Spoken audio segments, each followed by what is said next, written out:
At what point does confidence turn into ego and progress into escalation? That's what I've been thinking about after watching what's been unfolding in the news lately. Firstly, the Trump administration apparently trying to control the news on what's put out about them and how it's put out. I know that there will be those who will say that it's fair because the Biden administration did that as well. And I would agree with the second part that, yeah, Biden administration was probably directing the news not to show his mental decline. That was now apparent that I think everyone would agree on. But this isn't math class. Two negatives don't make a positive. You can't say it's okay if we do it because they did it. It's a problem I see with a lot of people is they want to say, well, we want to do this. Well, they did it, so it's now our turn. That's not fair. That's not progress. That's absolute madness. That's you know, it's just going to be complete retaliation. It's like, oh, it's now our turn. Now it's our turn again. Well, now we're going to come back again. Like, it's just going to be reciprocal and get nowhere. Then there's the news about the letter Putin put out about saying how he agrees with Trump wanting to take Greenland, how he thinks it'd be great for him, and all that. That's, I believe, is absolutely nonsense, but also that it's a goading thing. He's just trying to goad Trump into acting. That'd be beneficial for like Russia and China and North Korea to probably do something else while all of NATO's distracted with America, because whether you like it or not, we are the world superpower.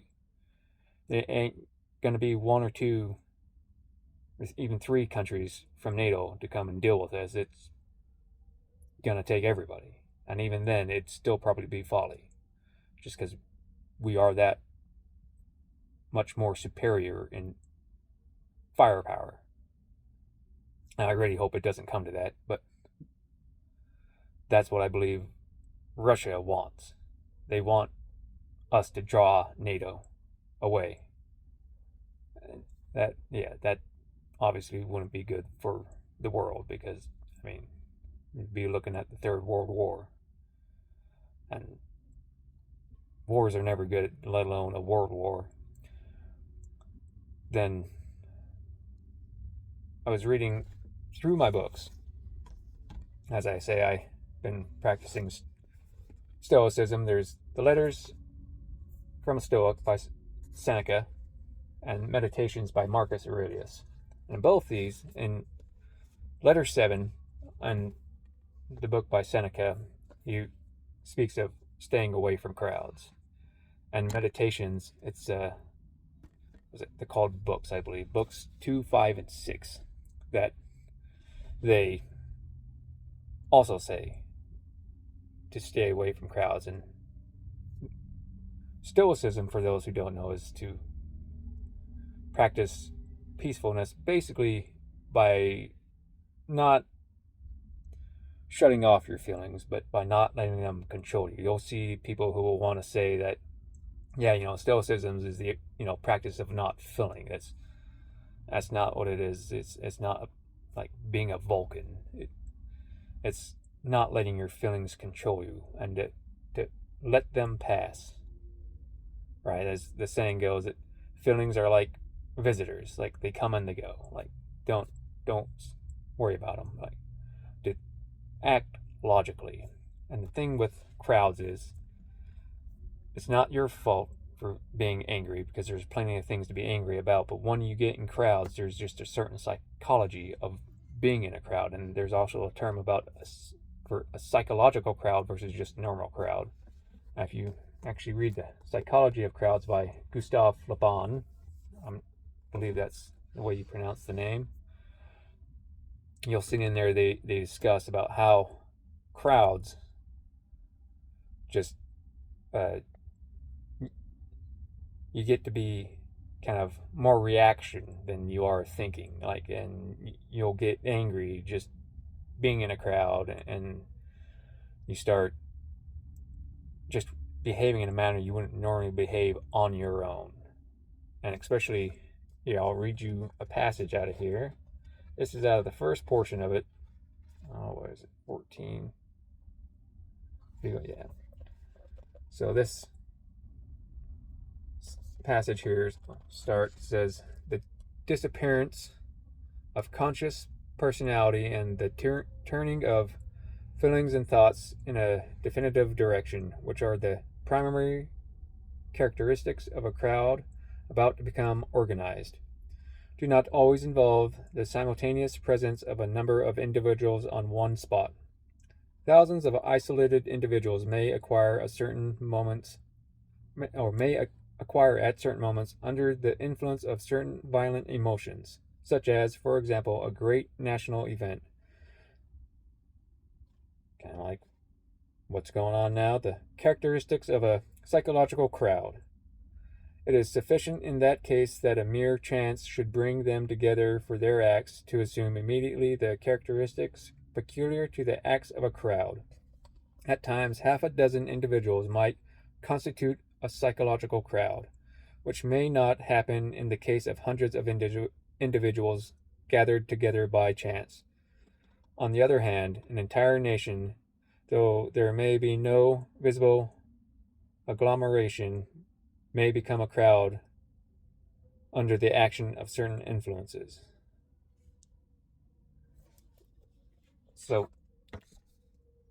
you'd have to read this whole book. That's kind of a bit out of context. You got to read the whole book on there to get a good understanding of it. And I haven't gotten all the way through this book yet, but there's this case about some type of blindness. I'm unsure of what it's actually called, but like people will see somebody like getting mugged or attacked or people fighting in the streets, and what do people like to do? They either just ignore it and walk away, or they pull out their phones and record it. Like they don't really care. It's just like a normal thing, and it's just something about cities are worse off. That country folk seem to be a lot calmer and more relaxed. Like you see them driving, they're in no hurry. Whereas you get in a city, people are more erratic. They're always in a hurry. Like they're behind you and they have to hurry up and get in front of you. It's like, why?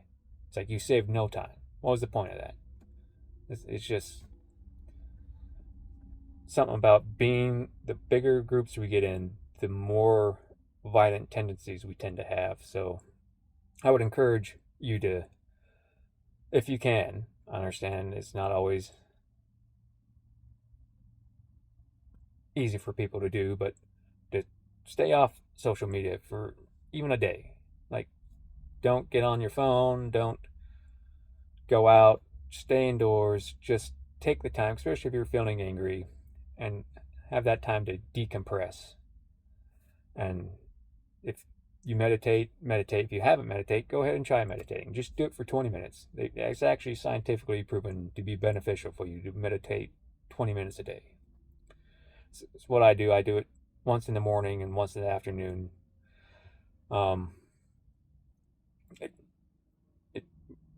do you got to lose to spend 20 minutes? I mean, you'll spend 20 minutes on your phone playing, Angry Birds or something. You can take 20 minutes. You just relax and not think about all the stuff that's bothering you for that day, and just try and focus on yourself and see how you actually feel about something. See if you can't think of another way besides being angry about it, because being angry and complaining isn't going to do anything but make you more angry. So I hope you have a good day and that you're able to find the time to try and relax and decompress a bit.